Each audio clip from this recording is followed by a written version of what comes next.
Wel, prynawn da a blwyddyn newydd da I bawb. Thank you all for joining me at the start of this new year. I was last here just before Christmas, and since then the public health situation in Wales has changed dramatically. At that time, the Omicron variant was still an approaching storm coming towards us on the horizon. Today, that storm is fully upon us. Omicron is now the dominant form of the virus here in Wales, and cases are rising rapidly and every day. I want to start by showing you this slide. It shows how cases of coronavirus have risen and fallen over the course of the pandemic. The first new variant that we experienced here in Wales happened in the autumn and through Christmas of 2020 and into the start of last year, the alpha wave that you see there on the slide.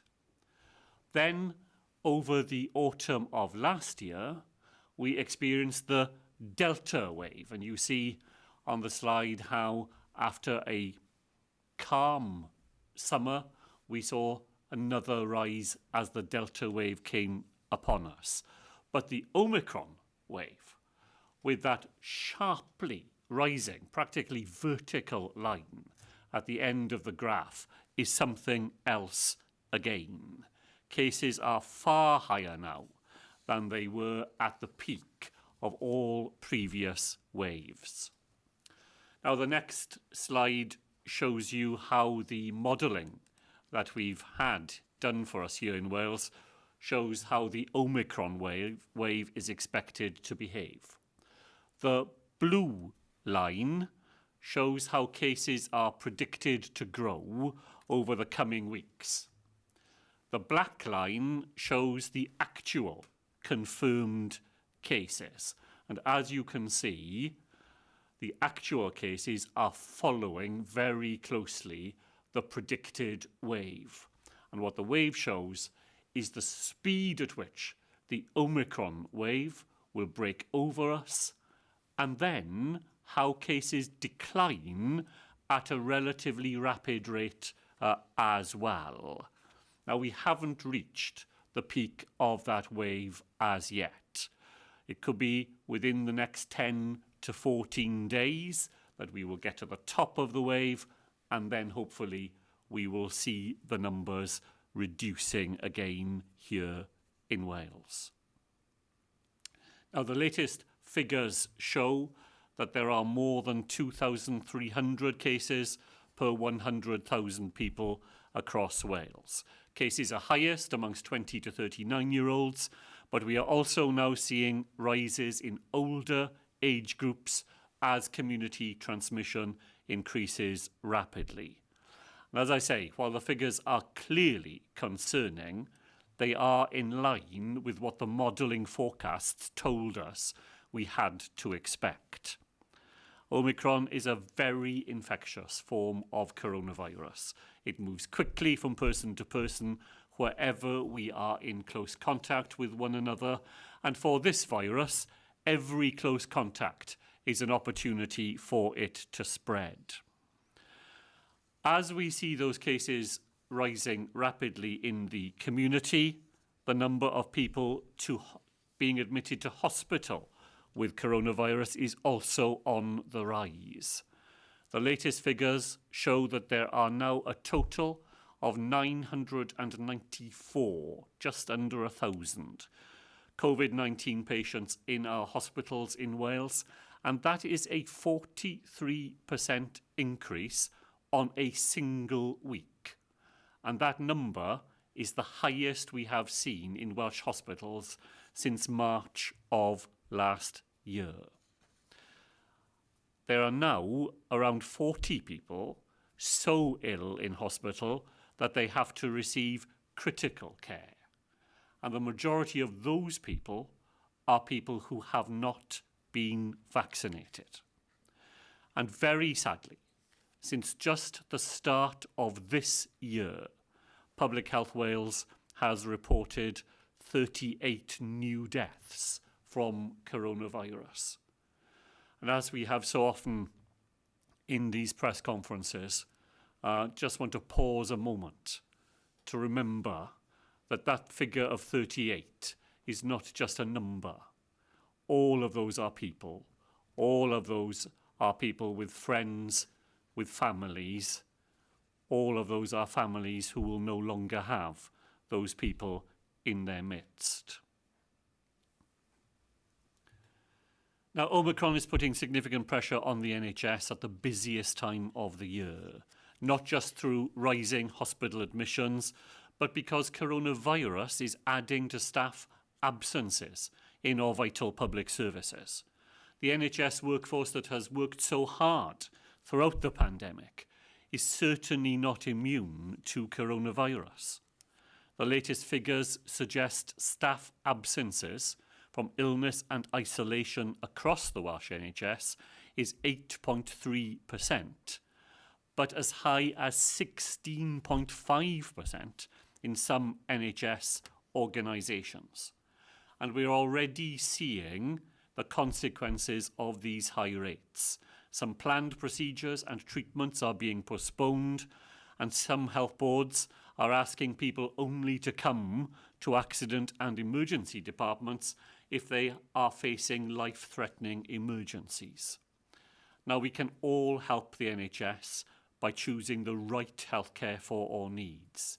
That includes NHS 111 online to check symptoms, using local pharmacies and minor injuries units.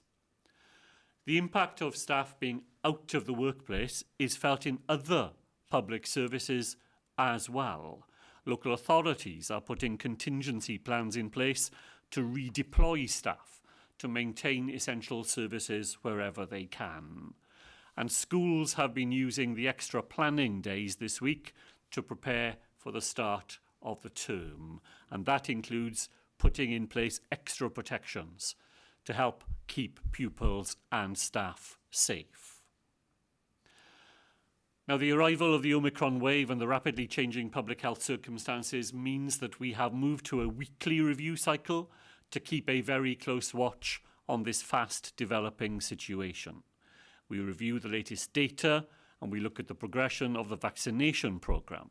And it is good news, very good news to say, that almost 1.7 million people in Wales have now had their booster, and more people have been coming forward in recent weeks for their first and second doses of vaccination every day. And it is never too late to have your vaccination here in Wales. The outcome of this week's review means that we will be staying at alert level 2. There are no new changes to introduce this week. Over the past days, however, we have made some changes to the testing regime and the self-isolation rules. Because cases of coronavirus are so high in the community at the moment, we no longer need routinely to take a follow-up PCR test after a positive lateral flow test result. That change means that it is even more important that if you take a lateral flow test, that you report it, that you register the results online. And of course, if your lateral flow test is positive, then we must all self-isolate immediately you see that result. Changes to the self-isolation rules mean that we are now able to leave isolation on day 7, provided there have been 2 negative lateral flow tests on day 6 and on day 7. I hope it's clear from all of this that the rapid rise in cases we are seeing means that we are facing a difficult few weeks ahead. We have already seen extremely high levels of infections in the community since Christmas, and as the model showed so clearly, we must be prepared for cases to rise even higher in the coming weeks, just as they have been elsewhere in the UK. We can take some comfort from the fact that this virus is not as severe as had been initially feared, but the speed at which it is travelling and its infectiousness continue to be a cause for genuine concern. Here in Wales, there are proportionate measures in place to keep Wales open and to keep Wales safe as we navigate our way through the Omicron wave. But to do that, as ever, we need everybody's help. Over the next 2 weeks, it will be more important than ever to keep on doing all those things in our own lives which help to protect ourselves and to protect others from this very dangerous disease. That is the way that together we can keep each other safe and to keep Wales safe and open. Diolch o galon fel arfer I chi gyd, and as usual, I'll now take questions from journalists, and all the answers will be broadcast live on the Welsh Government's own social media. And first today, I'm going to go to Jenny Rees at BBC Wales. Thank you. Good afternoon. Given the messages that we've had from emergency departments, maternity services in parts of Wales, are we already in a situation where parts of the health service is being overwhelmed? And if I can have that answer in Welsh as well, please. I don't think, Jenny, it would be right to describe it as being overwhelmed, but the health service in Wales is quite certainly having to deal with the very real impact of coronavirus, both in the way that it is driving more people to fall ill and then to need hospital treatment, but the fact that staff in the health service are themselves falling ill from the Omicron wave. And health boards are having to make difficult decisions, sometimes as in the maternity case that you mentioned, to concentrate the staff they have available in fewer places so that a service for expectant mothers can go on being provided. So not overwhelmed, but quite certainly facing very challenging circumstances. So mae'r gwasanaethau yn y maes iechyd yn delio gyda'r y ton newydd o'r Omicron, a mae hwnna'n anodd. Mae'n anodd achos mae nifer o bobl sy'n cwmpo'n dost yn cynyddu, a mae'n anodd achos mae pobl sy'n gweithio yn y maes yn cwmpo'n dost hefyd. Mae bwrddau iechyd yn wneud penderfyniadau i delio gyda'r popeth maen nhw'n wynebu, ac ambell waith mae hwnna'n anodd. Yn y maes mamau, fel oeddwn ni'n ddweud, mae'r bwrddau iechyd yn casglu'r staff sydd ar gael dy gilydd i helpio'r y gwasanaeth i bwrw mlaen. Ond heb amheuaeth, mae'r sefyllfa yn anodd ac mae'r bwrddau iechyd yn gweithio'n galed i delio gyda'r effaith mae'r ton newydd y coronavirus yn rhoi ato nhw. Given both staff absence levels and bed capacity are high in hospitals, even without COVID, what are the triggers, the measures that you would look at to lift restrictions? And again, if I can have that in Welsh too, please. Jenny, as people will have seen from the model that we showed earlier, the position over the next 10 days to 2 weeks is not going to be one that is easing. The numbers are likely to continue to rise. So it will not be until we have passed the peak of infections and we are sure that we can see the pressures from the spread of this virus in the community are beginning to reduce.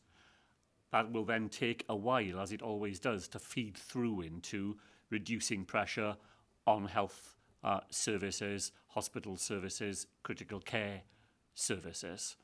So I don't anticipate that over the next fortnight we will be in a position to move away from the level of restrictions we currently have in place, but we will track it every day, we will review it every week, and when we see that corner being turned, and we can see the number, as we hope, coming down reasonably rapidly, that will be the point at which we will be able to assess when it is safe to begin to lift the extra restrictions and protections we put in place so far.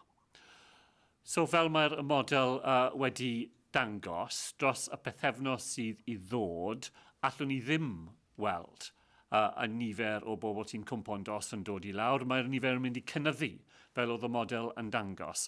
A pan mae'r nifer o bobl yn cynyddu, dwi ddim yn weld y posibiliad I tynnu nôl ar y cyfyngiadau sydd yn ei le I warchod bobl a warchod y gwasanaeth iechyd ar hyn o bryd. Os mae'r model yn wir, ac ar ôl pethefnos, allwn ni weld y nifer o bobl yn dod I lawr, dyna ble bydd y lle yn dod I ni ailfeddwl am y lefel o cyfyngiadau sydd da ni ar hyn o bryd. A os ni yn y sefyllfa na, fel mae'r model yn dangos, allwn ni, a dyna beth wrth gwrs o'n i'n eisiau wneud, I dod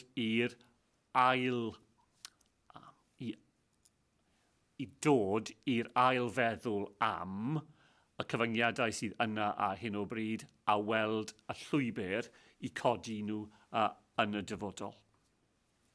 Jenny, thank you very much. Over to Adrian Masters at ITV Wales.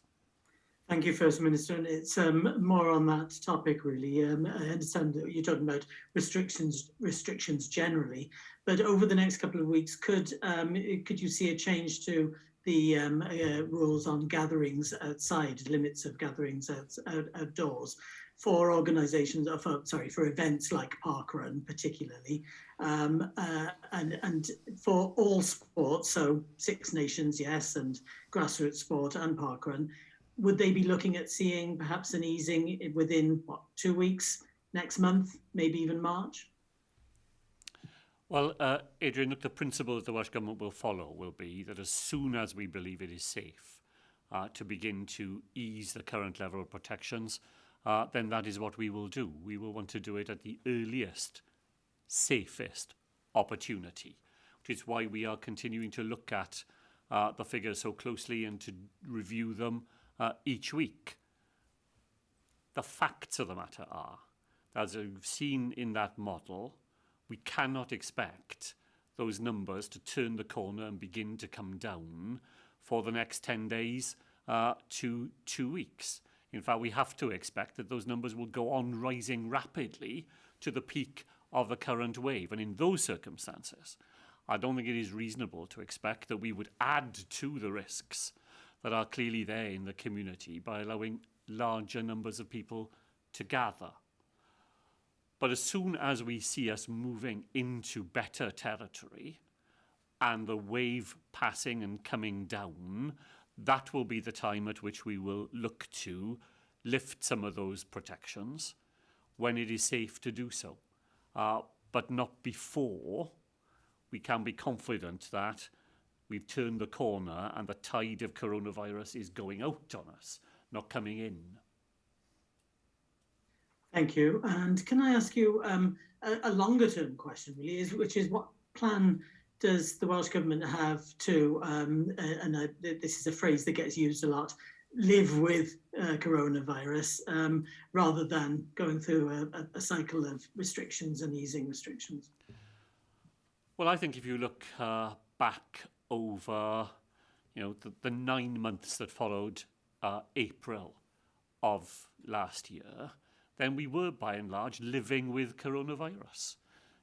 We were able to do most of the things that we would normally want to do with a very minimum of restrictions. We were asking people to think carefully about crowded places. We were advising mask wearing if you were indoors in those sorts of circumstances. But other than those ordinary everyday things that we could do in our own lives, the level of actions that the government needed to take in Wales was at a pretty low ebb. So, I think we have learnt already to live with coronavirus, other than when it throws some new and unexpected dilemma in our path. And that's what we've seen with Omicron, isn't it? That suddenly we've had to respond to a very rapidly changing set of circumstances.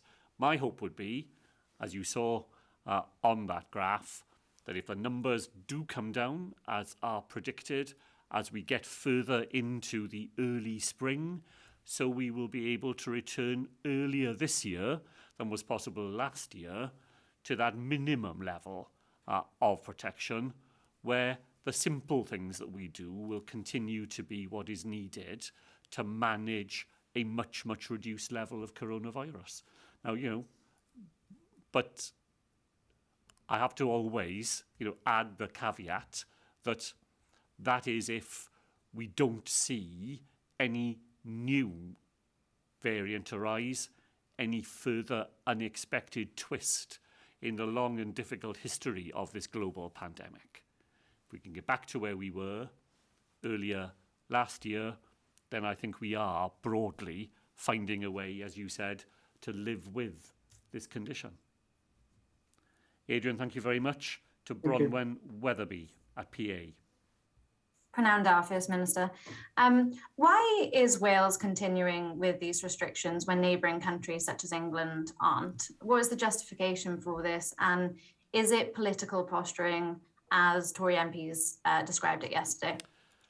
Well, actually, I would put the question in exactly the opposite way. The outlier here is not Wales. Wales is taking action, as is Scotland, as is Northern Ireland, and as are countries right across Europe and right across the globe. The one country that stands out as not taking action to protect its population is England. So the question is not why is Wales not following what is going on in England. The real question is why is England such a global outlier in the way in which governments elsewhere are attempting to protect their populations from coronavirus. And the political contrast between Wales and England is this. Here in Wales, we have a government that is capable of acting and determined to act when that is necessary to protect our population. And in England, we have a government that is politically paralysed, where the Prime Minister is unable to secure an agreement through his cabinet to take the actions that his advisers have been telling him ought to have been taken. And even if he could get his cabinet to agree them, he can't get his MPs to agree them either. Okay, thank you. And you said the latest public health figures say 38 people, unfortunately, have died from coronavirus. Can you tell me how many of those people died from the Omicron variant? And can you give any ideas why, despite restrictions in Wales since before Christmas, the rate of infection in the country appears higher than other parts of the UK? I think the second part of the question is an oversimplistic view of things, because actually there are parts of Wales that are lower than most other parts of the United Kingdom, and there are parts of Wales where things are higher, just as there are in other parts of the UK as well. You compare the whole countries, you don't get a true reflection of the way in which this variant has moved around, moved across the country, and where there are different rates of coronavirus in different places. The highest level, I think, today is in part of Northern Ireland, where the rates are way over 3,000 per 100 of the population. So I just think it's not a helpful comparison, really, and it doesn't tell you anything that is an accurate reflection of the position we are facing in Wales. In relation to the first part of the question, as you know, there is a time lag. A virus starts in the community, feeds itself into hospital, feeds itself from there into critical care, and very sadly, some people don't survive at all. Of those 38, quite a number of them, I imagine, are still people who originally contracted the Delta variant because of that time lag. But we will undoubtedly see, as we are seeing already, and in other parts of the country even more so, that there are Omicron deaths. The World Health Organization yesterday warned against people using the term that Omicron is a mild version of coronavirus. For many people it may be, but there are people who are dying every day from the Omicron variant, and sadly we won't escape that here in Wales. Bronwyn, thank you very much. Over to Alitha Adu at the Daily Mirror. Gyda'r First Minister, thank you. You say people in Wales have already learned to live with the virus. Are you expecting people to be reducing their social contacts going forward? Well, my advice to people in Wales would definitely be that over the next 2 weeks, as we see the wave of Omicron come to its peak, now is the time, if ever there was a time, to think very carefully about putting yourself in harm's way. And it is all those simple things that people have learnt to do. And I think we saw over Christmas, before there were any changes to the rules, people were already making decisions for themselves about reducing social contacts and being careful about who they visited and where they visited. And over the next 2 weeks, as we see the numbers continuing to rise in Wales, and the risk, therefore, of contracting coronavirus rising as well, the more care people are able to take in their own lives, working from home, wherever they can, thinking carefully about who they are visiting, particularly people who may be vulnerable, then they will be doing something that will help to keep themselves safe, but to keep other people safe as well.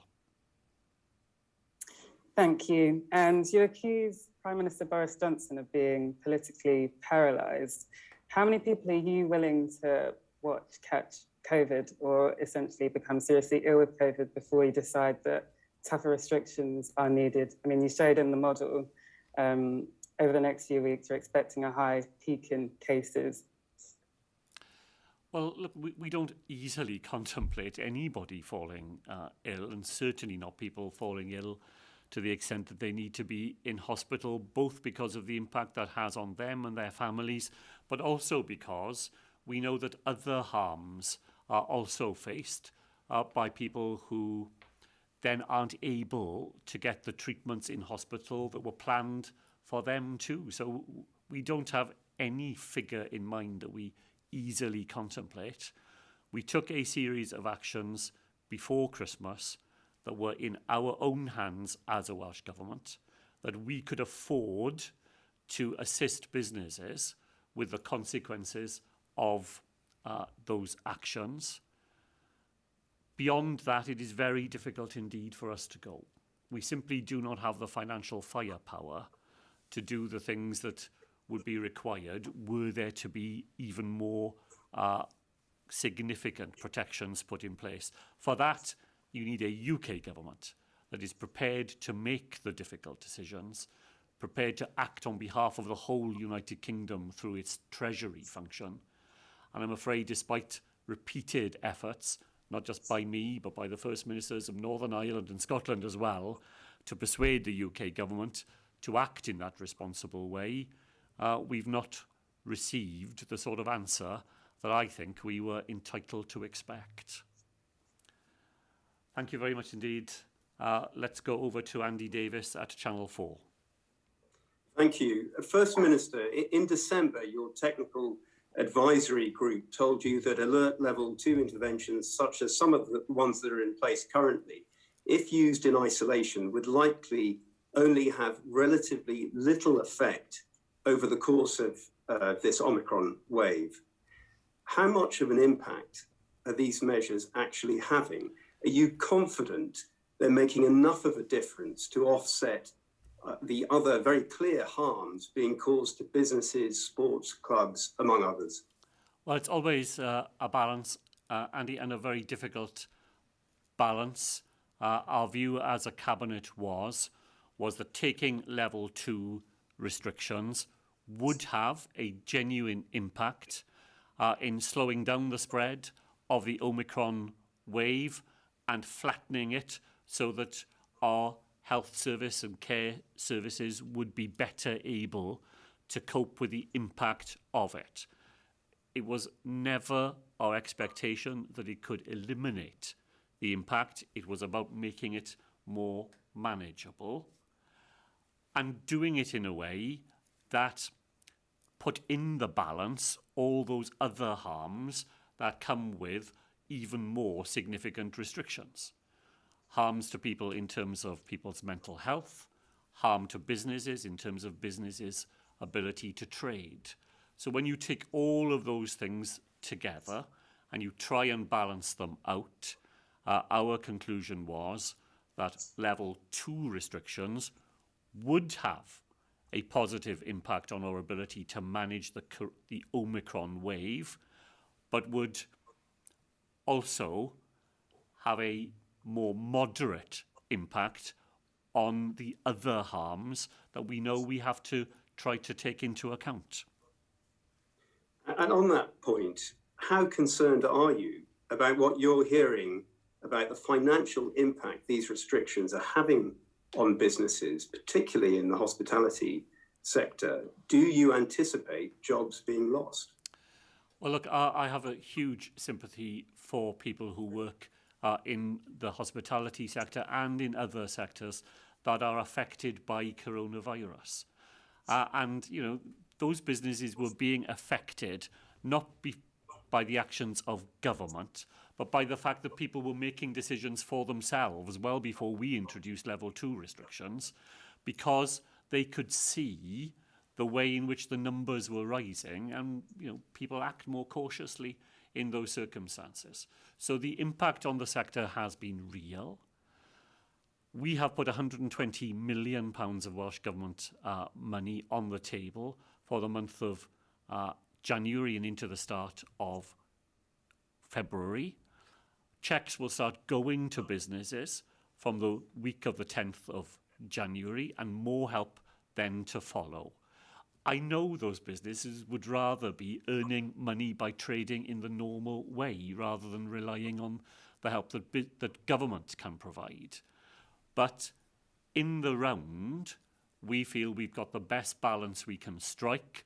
Those businesses are able to trade in Wales. Hospitality is open, not closed.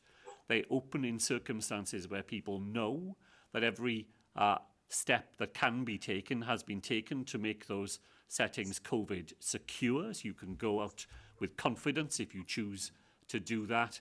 And the Welsh Government will step in to help those businesses deal with the reduced income, which trying to trade during a very, very difficult part of this whole experience inevitably places on those businesses. Andy, thank you very much. Over to Abby Whittock at Wales Online. Good afternoon, First Minister. Thank you. I've got a question about rugby to begin with. What specifically needs to happen now in the data for you to lift the crowd restrictions before the Six Nations? What's the evidence you'll actually use? And if Wales fans are banned from matches in Cardiff during the Six Nations, what would you say to those, and would you have an issue for those looking to stage them in England? Well, I think I've got a little more to say about what we will be looking at than I've said already. We have to see the tide turn on the Omicron wave.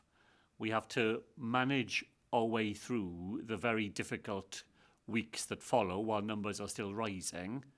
And then if the model is accurate and we see those numbers coming down, reasonably rapidly as they have risen, then we will be in a position to see whether it is safe to allow greater social mixing. So that's what we're looking at, and that's why we will be looking at it week by week. The decisions about where to play matches are in the end for the Welsh Rugby Union to make, not the Welsh Government to make. But I just want to put on record my appreciation of the way in which the Welsh Rugby Union has conducted its business throughout the whole of the pandemic. It was the Welsh Rugby Union that decided to cancel a match between Wales and Scotland at the very start of the pandemic, before government was asking them to do that. It was the Welsh Rugby Union that put the Principality Stadium available to be a Nightingale hospital. And it's the Welsh Rugby Union that very successfully ran 4 internationals in Cardiff during the autumn season. So, I think the record of the Welsh Rugby Union is one in which they have balanced their obligations as a business, which I completely understand, but the part they have wanted to play in helping Wales to stay safe during this public health emergency.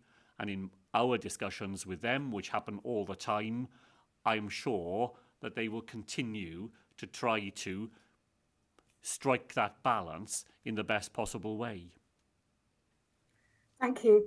So looking forward, obviously the NHS in Wales and around Britain went into this pandemic in a fairly strained state with too few staff, too few beds, lack of public funding, perhaps from Whitehall, perhaps from Wales. What's your thoughts about how the NHS can be better funded, better run, better organised, so that this doesn't just happen year after year? I mean, next winter we might have another variant. Will we be here again? What are your thoughts about what forward planning is happening and what can be done?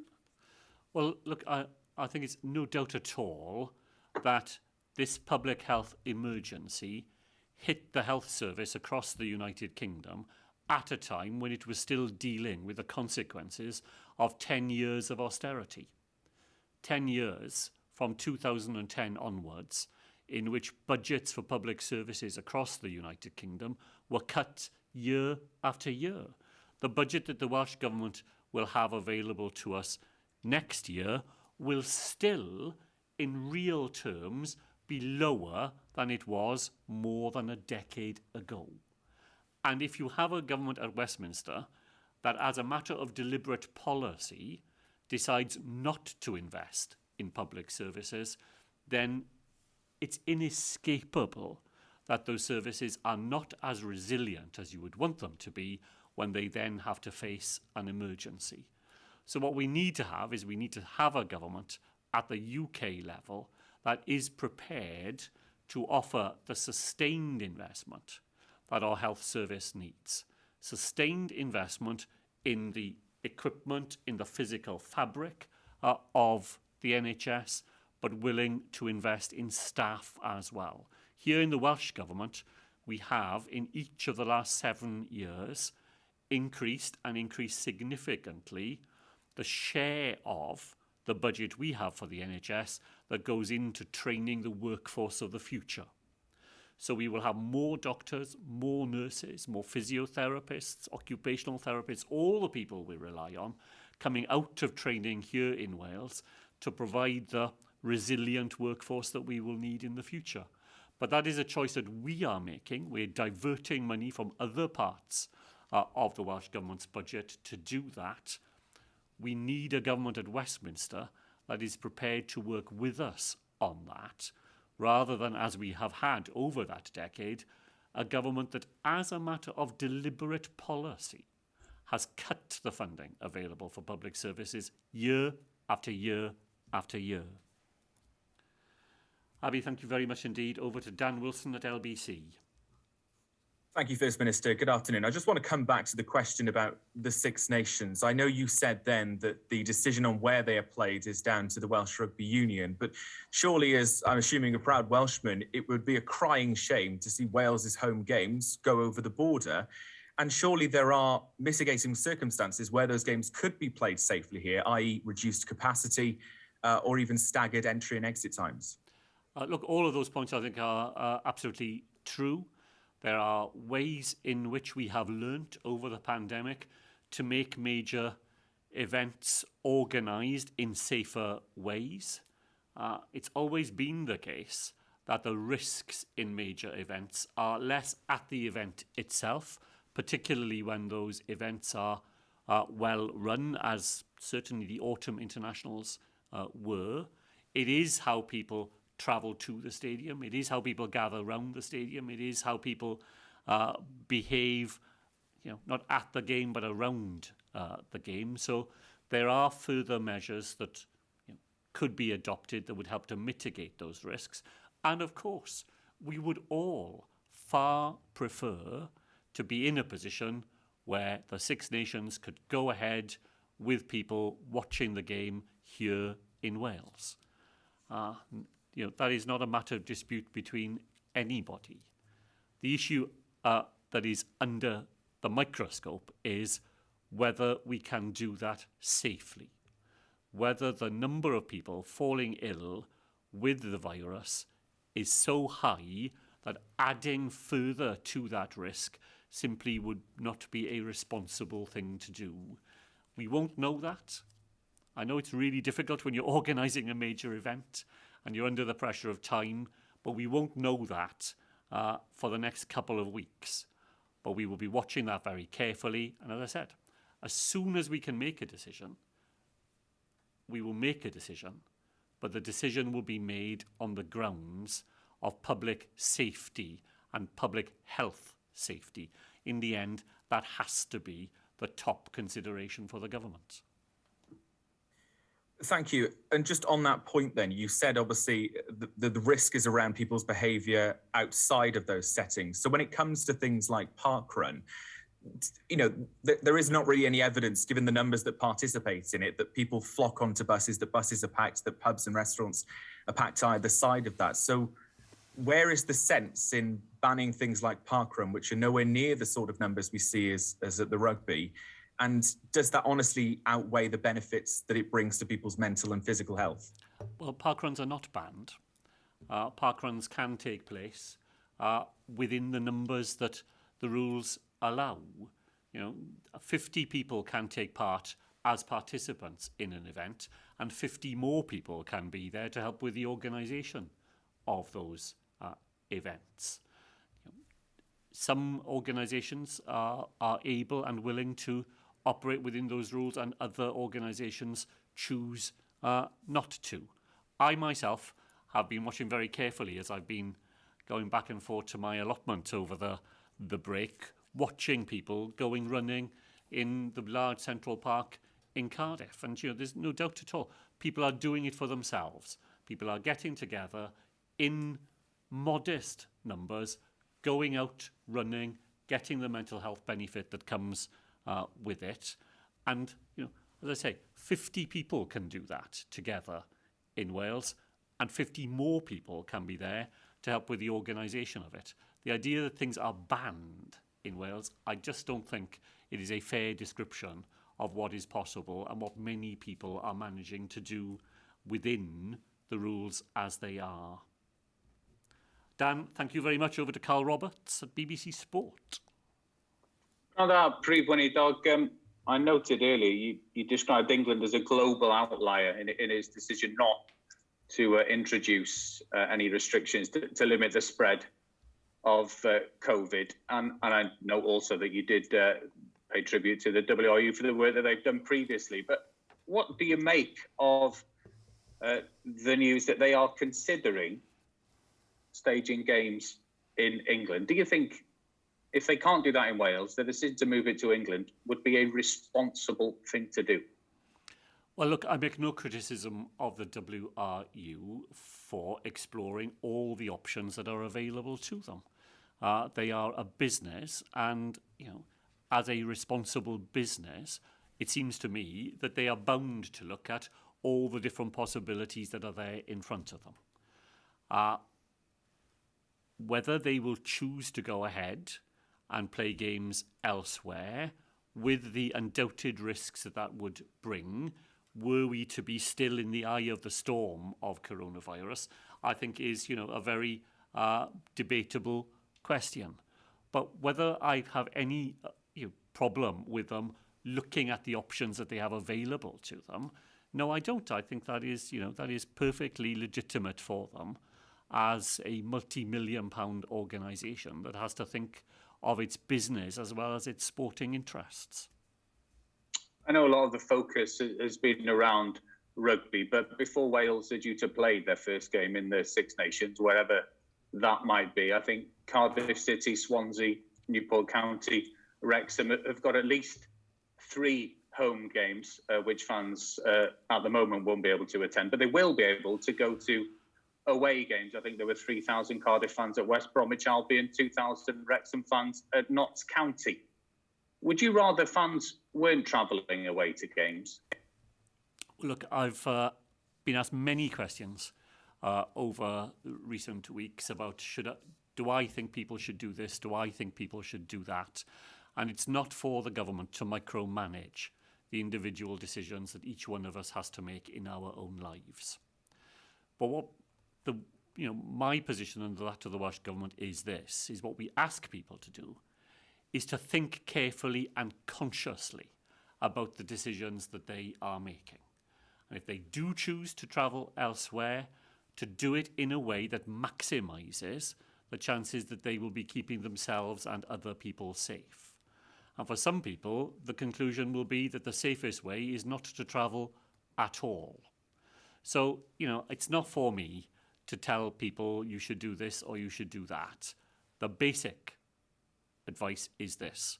We are in the middle of the fastest growing wave of coronavirus that we have seen in this whole pandemic, with a highly transmissible form of the virus, which is making many people fall ill, 77,000 in the last week alone, and those are just the people we know about, driving more people into hospital, and as we have seen, people die from the Omicron variant just as they have from other variants during the pandemic.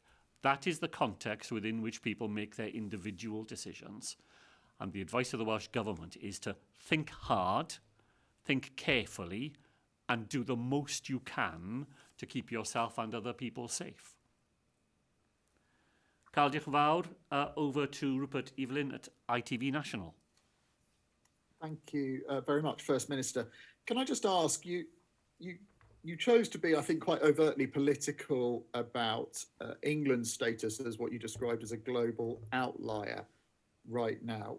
Which specific bit of evidence is it that you would point to that backs that up? Okay, well, first of all, let's be clear. I'm answering questions. And if I'm asked a question about why Wales isn't copying England, then that's the context within which I made my response.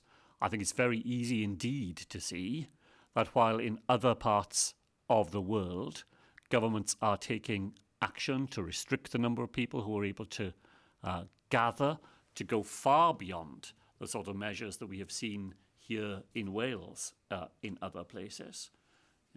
Look at the way in which the Australian government has been acting in the last couple of days to make sure that its borders are defended against people who don't meet their own vaccination standards. Right across the world, governments have been taking action not to simply deal with the consequences of an Omicron wave, but to try to mitigate that wave and to protect their populations against it. The Prime Minister has chosen, as I say, in my view, because he has no viable alternative available to him, to ride it out, as he says, and that really does make that government an outlier. Which bit of evidence is it that you rely on to show that England's got it wrong and Wales has got it right? Well, we publish all the evidence we have. I think we've had references in questions today to the TAC report that we publish. We publish the advice of our Chief Medical Officer. The advice of the SAGE committee is available for anybody to see. I don't think anybody reading that advice thinks that what it said to the UK government is that it should choose to do nothing and just to ride it out. What the advice said consistently was there is an enormous wave of Omicron coming your way. There are actions you can take that will mitigate the impact of that wave, and here are the actions that could be taken. In the end, as scientists and chief medical officers always say, it is for politicians to decide how they act on the advice that they are given. But I don't think there's any doubt that the advice that the UK government has had is advice that should have led it to take action rather than to sit back and allow things just to happen. Rupert, thank you. Over to Thomas Evans, S4C. Diolch fawr iawn, Prif Weinidog, pnawn da i chi. Pa gamau sydd mewn lle ar gyfer darparu pedwerydd dos o'r brechlyn i bobl os mae dyna fydd y cyngor gan bwyllgor JCVI yn ystod y misoedd nesaf, ac a fydd Gwasanaeth Iechyd Cymru yn barod i ymateb i hynny os daw'r cyngor hwnnw? Wel, diolch yn fawr, Thomas. Ges i cyfarfod ar dydd Mawrth gyda'r pobl sy'n redig a'n raglen brechu ni, a gawson ni yn newyddion diweddara oddi wrth yr pwyllgor y JCVI. Dydy nhw ddim wedi penderfynu eto ar y pedwerydd dos o'r brechlyn os bydd hwnna bydd y cyngor sy'n dod ato ni, ond maen nhw yn ystyried nawr yr achos rhag ofn bydd rhaid i ni cael rhywbeth fel na. Ac ni'n paratoi nawr. Mae bobl sy'n redig ar raglen ni, maen nhw'n paratoi nawr i delio gyda'r beth bynnag bydd y pwyllgor y JCVI yn ddweud ato ni. Yn fel oeddwn ni'n wedi dangos dros y pethefnos ola yn mis Ragfyr, pan mae'r cyngor y JCVI yn dod, mae'r system da ni yng Nghymru sy'n gallu wneud pethau yn gyflym ac yn gallu wneud yn llwyddiannus, ac os bydd y cyngor yn dod am y pedwerydd dos, bydd y system yn barod da ni yma yng Nghymru i wneud e. Thomas was asking me whether the NHS in Wales would be ready if the advice of the JCVI were to be that a fourth dose, an additional booster, would be necessary later on. And I explained that I had a meeting on Tuesday of this week with the people who run our vaccination programme. We had the very latest advice from the JCVI. They are considering the case for a fourth dose of the vaccine for certain groups in the population. We don't have that advice as yet. When it arrives, then our system will be ready for it because it's planning already for what would be needed. And as we saw in December, when we had very rapid advice from the JCVI about having to accelerate pardon me, our booster programme, the fantastic people who work in it were able to do that and to do it very successfully here in Wales. And if a fourth round of boosters is called for by the JCVI, we will be ready and prepared to do so. Thomas. Diolch i chi. Ac fe ddisgrifiodd Boris Johnson gyfyngiadau Covid-19 Cymru fel baroc eccentricities dydd Mercher yn hir cyffredin. Sut fyddech chi'n ymateb i'w ddisgrifiadau o'r cyfyngiadau yma yng Nghymru? Wel, dwi ddim yn meddwl am eiliad. Mae'r Prif Weinidog Boris Johnson yn gyfarwydd gyda'r manylion am beth sy'n mynd ymlaen yma yng Nghymru. Oedd e'n jyst yn trial i wneud pwynt gwleidyddol yn y tŷ cyffredin. Dwi ddim yn tynnu lot o sylw at pethau wedodd e yn y cyd-destun yna. Y reoliadau sydd da ni yng Nghymru yw reoliadau clir, reoliadau ni wedi defnyddio yn ystod y pandemig, ni wedi mynd nôl atyn nhw. Mae pobl yng Nghymru yn cyfarwydd gyda beth ni wedi wneud yn pan ni wedi wneud e. Ac y tystiolaeth yn dangos mae'r cymorth bobl yng Nghymru yn dal i fod na i helpu ni i wneud pethau ni'n ofyn iddyn nhw i wneud, a dwi'n just hapus i bod yn y sefyllfa na. Thomas was asking me about remarks made by the Prime Minister Boris Johnson in the House of Commons about the rules we have in Wales. I'm quite sure the Prime Minister is not familiar with the detail of the rule book here in Wales, and he was just making a political point in a political context, and I don't think we should attach very much weight to that. What I am more concerned of is the enduring evidence that people in Wales continue to do all the things that we ask of them to play their part in supporting the efforts that the Welsh Government and our public services are making to help us all to deal with the impact of this latest wave of coronavirus. And I place more reliance on the view of Welsh people about what goes on in Wales than I do of some relatively distant commentator. Thomas, diolch yn fawr. Over to Tom Magner at Carers World Live. Thank you very much indeed, First Minister. My COVID question essentially comes in two parts, so that's my two questions. The first one, Healthy Air Cymru has just reported that all 7 health boards in Wales are now in areas of unsafe levels of air pollution, and notably there is serious concern among viewers about PM 2.5 particles that are known to be linked to domestic wood burning in general. What urgent action do you propose to take on this critical health issue in the face of the COVID Omicron wave? Yeah, well, thank you, Tom. That's a really important point. We will be publishing the Clean Air Plan for Wales this month. That's a precursor then to the bill that we will publish, which will lead, I hope, to a Clean Air Act being passed by the Senedd during this term. As ever, we want to do it in a way that gives people a chance to be involved in the debate, to help us to improve the proposals that we will put forward. That's why we're starting with a plan and then an onward process of engaging people.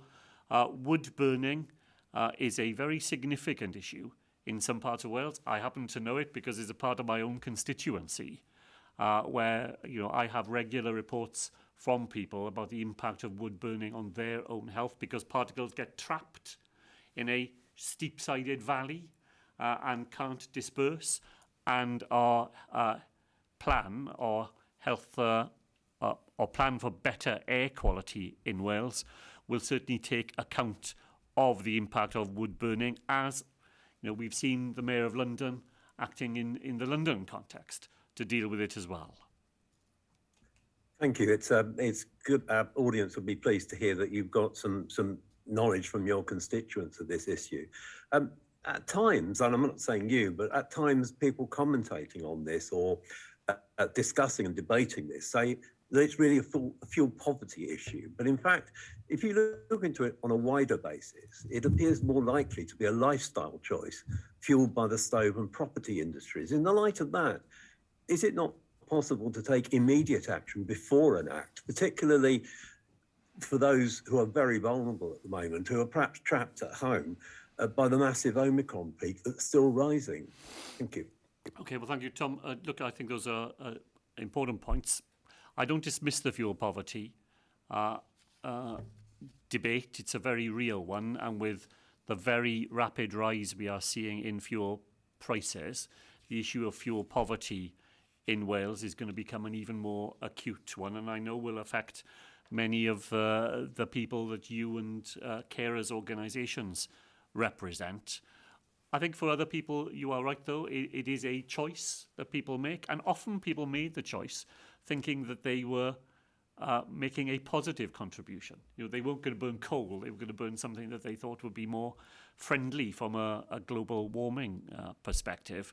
We know more about that now than we did at the start of that debate. And, I think the fact that we're going to be bringing forward our plan within the first 12 months of this Senedd term with a very purposeful pathway in front of us to legislation does demonstrate that it's an issue that we are taking not just seriously, but we're trying to engage with it as rapidly as we are able to. Tom, thank you very much. Over to Alan Evans at Cynhadledd Online. Croeso nôl, Alan. Thank you, First Minister. A lot of questions have been on rugby today, and that was certainly a haka you laid down for the Prime Minister earlier. Boris Johnson has called out anti-vax campaigners and social media conspiracy theorists, calling it mumbo-jumbo. He said he remained of the view that vaccination should be a voluntary choice. I know you said you don't want to tell people what they can and can't do, but what measures are being taken to reach those, to encourage those who have not or will not get vaccinated, and are those measures working? Well, thank you very much. It's a very important question. I think we have succeeded in Wales in persuading the vast bulk of our population to take advantage of the protection that vaccination offers to them. So the very latest figures that I see today is if you look at people aged 60 and over, then over 90% of those people, well over 90% of those people have completed both first and second doses of the vaccine, and we're now well above 80% of people in those groups having had the booster as well. One of the slightly encouraging side aspects of the booster campaign in the month of December is that we saw larger numbers of people coming forward for their first vaccine, or people who had their first but hadn't come forward for their second dose, coming forward for that as well. And in the figures that we published today, then nearly 1,000 people yesterday came forward for their first dose of vaccination, and 3,500 people came forward for their second dose. So we're still gaining ground through the programme of persuasion and demonstrating to people that the vaccine is safe, that the vaccine is effective.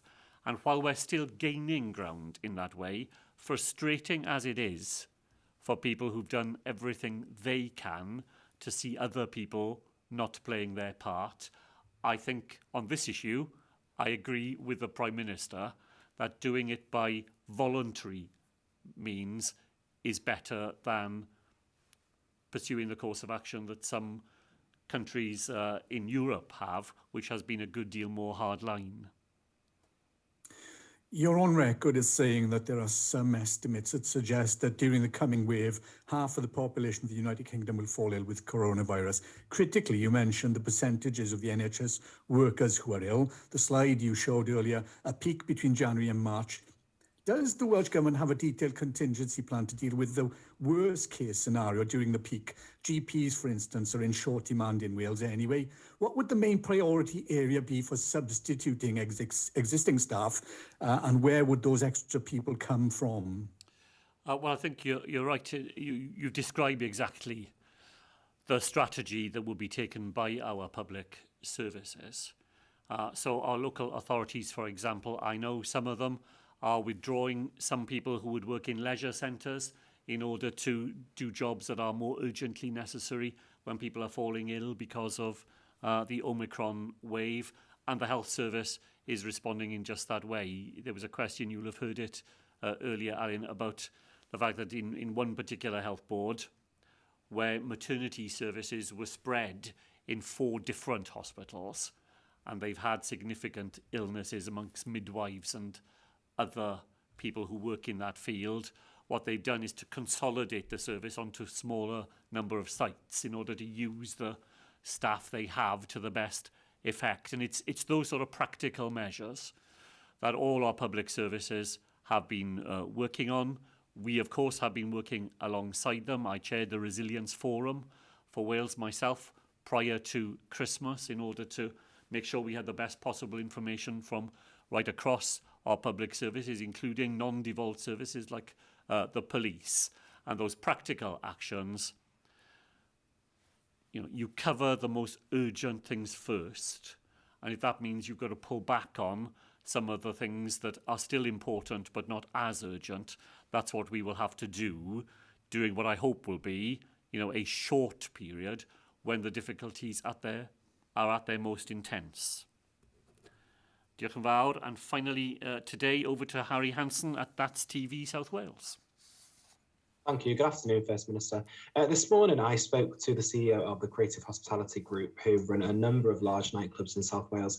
He told me that he believes the Welsh Government's decision to close nightclubs at Christmas was a political one and not one based on statistics. So what's your reaction to this? Well, of course, I don't agree. I can't possibly see what political angle there would be on the closure of nightclubs. Nightclubs were closed because of the clear advice we had from our Chief Medical Officer and the other scientists who advise us that they are, by the nature of the way that nightclubs operate, places where people are in close contact with one another and with a variant of coronavirus like Omicron, which spread so quickly between people that nightclubs were going to be somewhere where there would be very significant spread.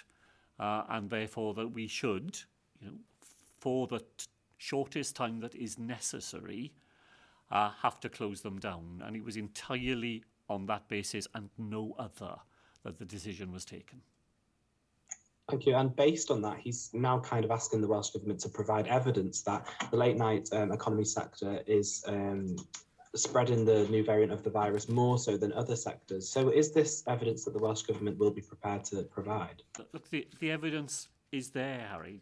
There is no need, although we will publish whatever new evidence comes along. There is ample evidence, global evidence, that certain settings are more vulnerable to the spread of coronavirus than others. Settings that are not as likely to be ventilated as other settings, settings where people, by the nature of the setting, are close up and personal with other people, and where the reason for going to them is to have that sort of experience. So you know, I'm very used to the fact, and I understand why people are very committed to the jobs they do, passionate about them, that the call for evidence is put as though, you know, that there wasn't any evidence to be had.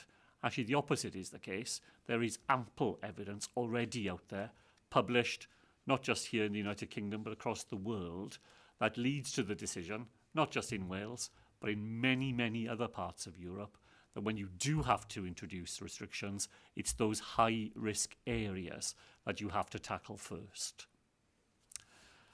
Diolch yn fawr. Thank you all very much indeed.